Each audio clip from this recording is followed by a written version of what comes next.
அகிலத்தின் அன்பான சொந்தங்களுக்கு இணைய வணக்கம். மீண்டும் ஒரு காலையினூடாக இணைந்திருக்கின்றோம்.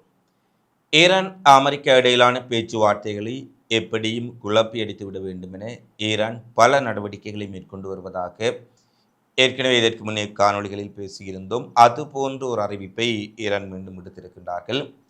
அமெரிக்காவின் தாக்குதல் ஹெலிகாப்டர் ஒன்று மீண்டும் அரபிக்கடலில் வீழ்ந்து நுறங்கி இருக்கின்றது. ரஷ்யா இதுவரை இல்லாத தாக்குதலை உக்ரைன் மீது நடத்தியிருக்கின்றார்கள்.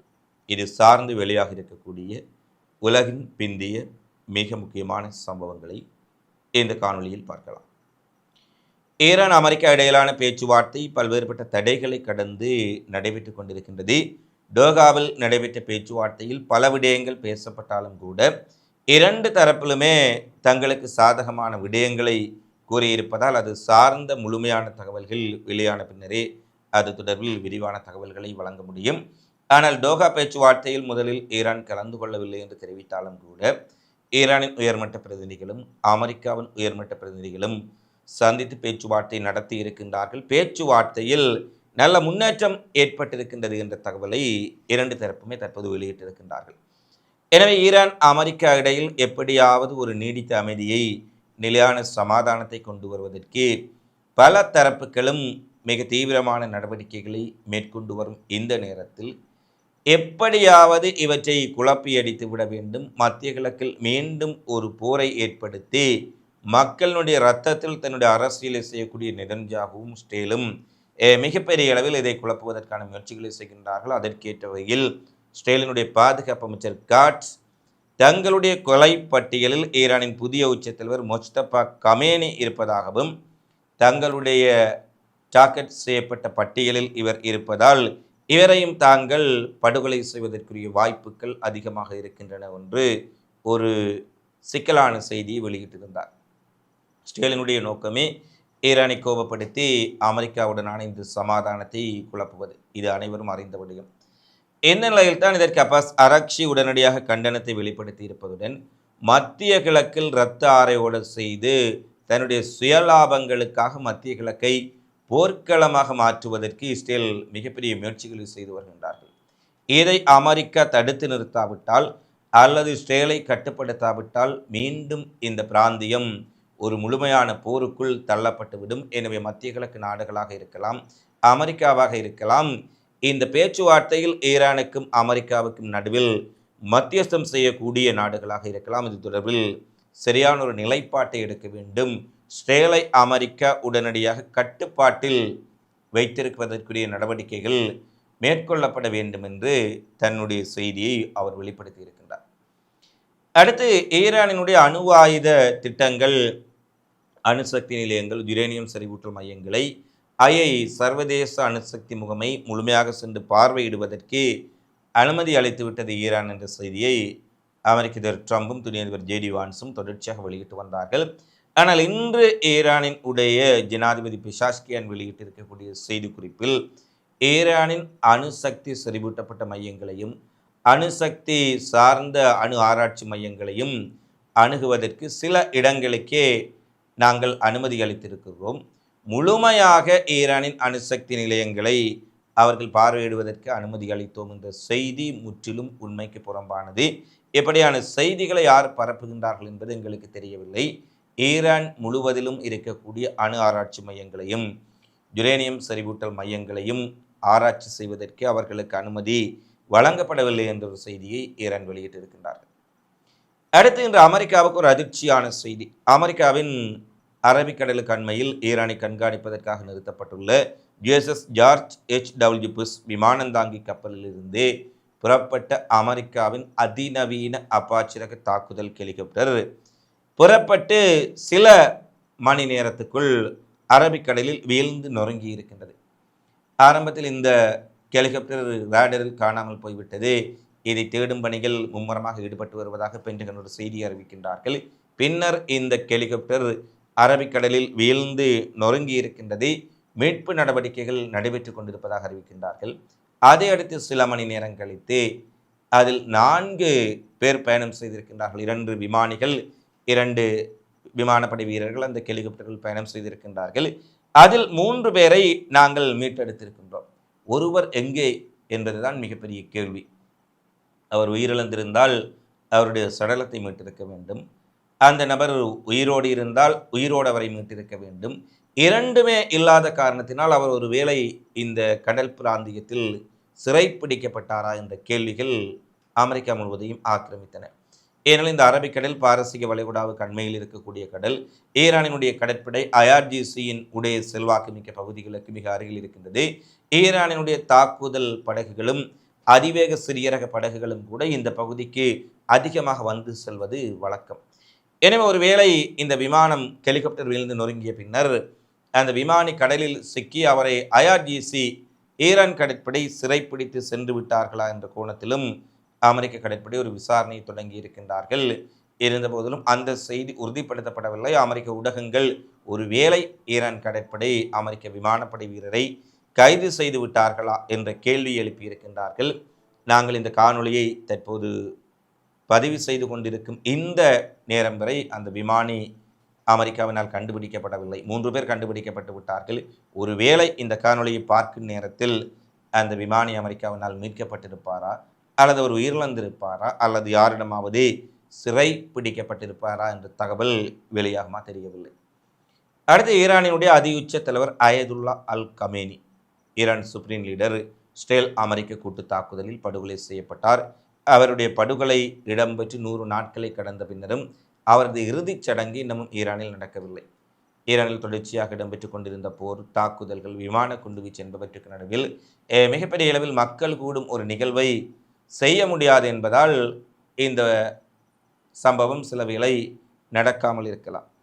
இந்த சூழ்நிலையில்தான் 6 நாட்கள் பிரமாண்டமான முறையில் அயதுல்லா அல் கமேனியினுடைய இறுதிச் சடங்கு இடம்பெறும் என்று ஈரானுடைய உச்ச பாதுகாப்பு கவுன்சில் அறிவித்திருக்கின்றார்கள்.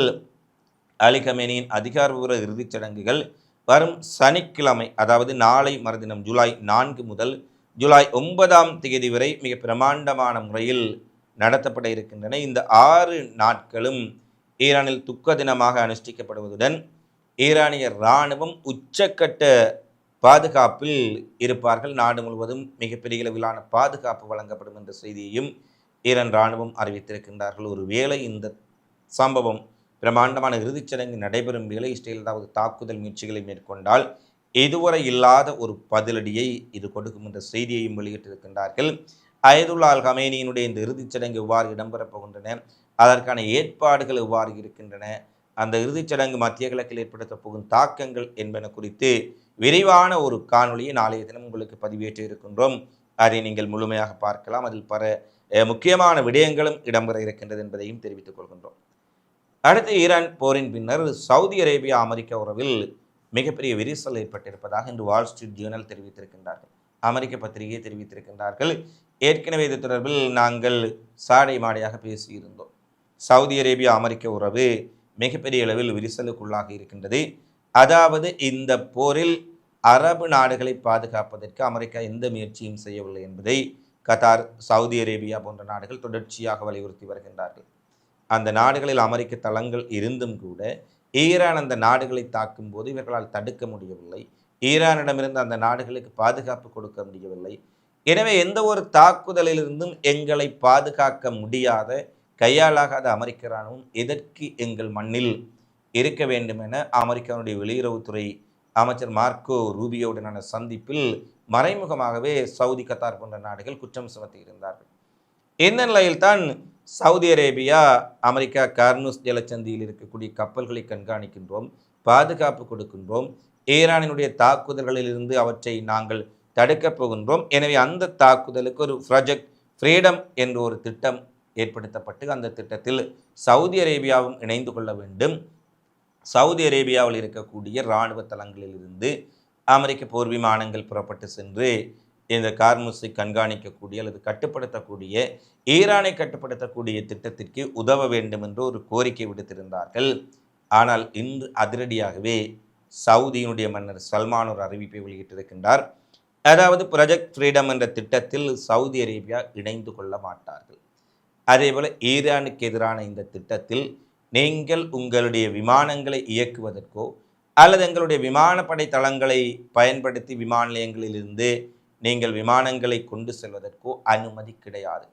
ஈரான் மீது தாக்குதல் நடத்துவதற்கும் ஈரானை கண்காணிப்பதற்கும் இனி சவுதி அரேபியா மண்ணை நீங்கள் பயன்படுத்த வேண்டாம் என்பதை சவுதி வெளிப்படையாக குறிப்பிட்டிருப்பதால் அமெரிக்கா சவுதி அரேபியா இடையே ஏற்பட்ட முறுகல் தற்போது வெளிப்படையாக உலகுக்கு தெரிய ஆரம்பித்திருக்கின்றது. அது மட்டுமல்ல, சல்மான் ராயதந்திர ரீதியாக ஈரானுடனான உறவுகளை அதிகரிப்பதற்கும் ஈரான் சவுதி அரேபியா இடையிலான வர்த்தக இராணுவ நடவடிக்கைகளை அதிகப்படுத்துவதற்கும் பல்வேறுபட்ட தூதரக அதிகாரிகளை முடுக்கிவிட்டிருப்பதான செய்திகளையும் மத்திய கிழக்கு ஊடகங்கள் வெளியிட்டிருக்கின்றார்கள். ஏனெனில் பாகிஸ்தான் சவுதி அரேபியாவுக்கும் ஒரு மிகப்பெரிய நண்பர். தற்போது இந்த ஈரான் அமெரிக்க பேச்சுவார்த்தை காரணமாக ஈரானுடனும் நெருக்கமாகிவிட்டார்கள். ஈரான் பிரதிநிதிகள் பாகிஸ்தானுக்கு செல்கின்றார்கள், பாகிஸ்தான் பிரதிநிதிகள் ஈரானுக்கு செல்கின்றார்கள். எனவே முன்பை விட பாகிஸ்தான் ஈரானுக்கு இடையில் ஒரு நெருக்கம் ஏற்பட்டிருக்கும் சூழ்நிலையில் சவுதி அரேபியா ஈரானுக்கு இடையிலும் ஒரு நெருக்கமான சூழல் அல்லது நட்புறவான சூழல் ஏற்பட்டிருக்கும் நிலையில்தான் அமெரிக்க படைகள் இங்கிருந்து ஈரானுக்கு எதிரான தாக்குதல்களையோ மத்திய கிழக்கில் இந்த போர் விமானங்களை இயக்குவதையோ செய்ய வேண்டாம் என சவுதி அறிவித்திருப்பது அமெரிக்காவுக்கு பேரிடி. அடுத்து கடந்த சில நாட்களாக பார்த்தால் உக்ரைன் ரஷ்ய தலைநகர் மாஸ்கோ உட்பட பல நகரங்கள் மீது மிக கடுமையான தாக்குதல் நடத்தி வந்தார்கள். குறிப்பாக ரஷ்யாவுடைய எண்ணெய் கிணறுகள், எண்ணெய் கிடங்குகள், எண்ணெய் சேமிப்பு வசதிகளை இலக்கு வைத்து தேடி தேடி ட்ரோன் தாக்குதல் மூலம் உக்ரைன் அழித்து வந்தார்கள். ஒரு கட்டத்தில் உக்ரைனுடைய கை இந்த போரில் ஓங்கிவிட்டதா என்று சொல்லும் அளவுக்கு மிக கடுமையான தாக்குதல், ரஷ்யா முழுவதும் பற்றி எரியும் அளவுக்கு ஒரு வார காலம் தாக்குதலை உக்ரைன் மேற்கொண்ட சூழ்நிலையில் இன்றைய தினம் அதற்கு பதிலடியாக உக்ரைனின் தலைநகர் கீவ் உட்பட பல பகுதிகள் மீது மிக கடுமையான தாக்குதலை ரஷ்யா நடத்தியிருக்கின்றார்கள். முதலில் உக்ரைனுடைய தலைநகர் கீவ் மீது விமான குண்டுவீச்சு, ட்ரோன் தாக்குதல், ஏவுகணை தாக்குதல் நடைபெற்ற நிலையில் அதற்கு அடுத்த சில மணி நேரத்தில் கீவ் மட்டுமல்ல, கீவை சுற்றி இருக்கக்கூடிய 4 நகரங்கள் மீதும் மிக கடுமையான ஒரு தாக்குதலை ரஷ்யா நடத்தி இருக்கின்றார்கள். இதுவரை இல்லாத அளவுக்கு இந்த தாக்குதல் இருந்ததாகவும் 300க்கும் மேற்பட்ட ட்ரோன்கள், 70க்கும் மேற்பட்ட பாலிஸ்டிக் ஏவுகணைகளை கொண்டு உக்ரைனை தாக்கி இருக்கின்றார்கள். ஆனால் தாக்குதல் நடத்துவதற்கு சில மணி நேரங்களுக்கு முன்பாகவே மிகப்பெரிய தாக்குதலை நாங்கள் உக்ரைன் நகரங்களில் நடத்தப் போகின்றோம் என ரஷ்ய இராணுவம் வெளியிட்ட அறிவிப்பினால் பலர் பங்கர்களுக்குள் சென்று நிலக்கீழ் பதுங்கு குழிகளுக்குள் பதுங்கி கொண்டதால் உயிரிழப்புகள் குறைவடைந்திருக்கின்றன. இருந்த போதிலும் 8க்கும் மேற்பட்டவர்கள் உயிரிழந்திருக்கின்றார்கள், 40க்கும் மேற்பட்டவர்கள் காயமடைந்திருக்கின்றார்கள் என்ற செய்தி வெளியாக இருக்கின்றது. குறிப்பாக ரெஜான், கெவ், ஜாப்ரோஷியா, டினிப்ரோ ஆகிய 4 பகுதிகளிலும் மிகப்பெரிய தாக்குதல் மேற்கொள்ளப்பட்டிருக்கின்றது. அதே போல தலைநகர் கீவில் அமைந்திருக்கக்கூடிய இராணுவ கட்டுப்பாட்டு தலைமையகம் மீதும் தாக்குதல் நடத்தப்பட்டதாகவும் அந்த இராணுவ நிர்வாக கட்டளை மையம் மீது சுற்றி வளைத்து ட்ரோன்கள் மூலம் தாக்கியதில் அங்கிருந்த முக்கிய இராணுவ அதிகாரிகள், இராணுவத்தினர் 30 பேர் கொல்லப்பட்டிருக்கின்றார்கள் என்ற தகவலை ரஷ்ய இராணுவம் வெளியிட்டிருக்கின்றார்கள். உக்ரைன் இதை உறுதிப்படுத்தவில்லை. ஆனால் உக்ரைனுடைய இராணுவ கட்டுப்பாட்டு தலைமையகம் தாக்கப்பட்டுள்ளது என்ற செய்தியை உக்ரைனிய ஊடகங்களும் வெளியிட்டிருக்கின்றார்கள். எனவே ரஷ்யா உக்ரைன் மோதலும் மிக கடுமையான ஒரு சிக்கலான மோதலாக சென்று கொண்டிருப்பதை பார்க்கலாம்.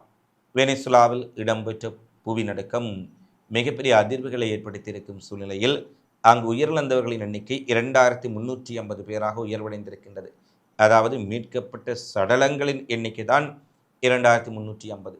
மீட்கப்படாத கட்டிட இடிபாடுகளுக்குள், தெருக்களுக்குள், ஆழமான குழிகளுக்குள் சிக்கி கிடக்கும் உடலங்கள் மீட்கப்பட்டால் எண்ணிக்கை மிகப்பெரிய அளவில் அதிகரிக்கும் என அஞ்சப்படுகின்றது. 12000க்கும் மேற்பட்டவர்கள் படுகாயமடைந்திருக்கின்றார்கள்.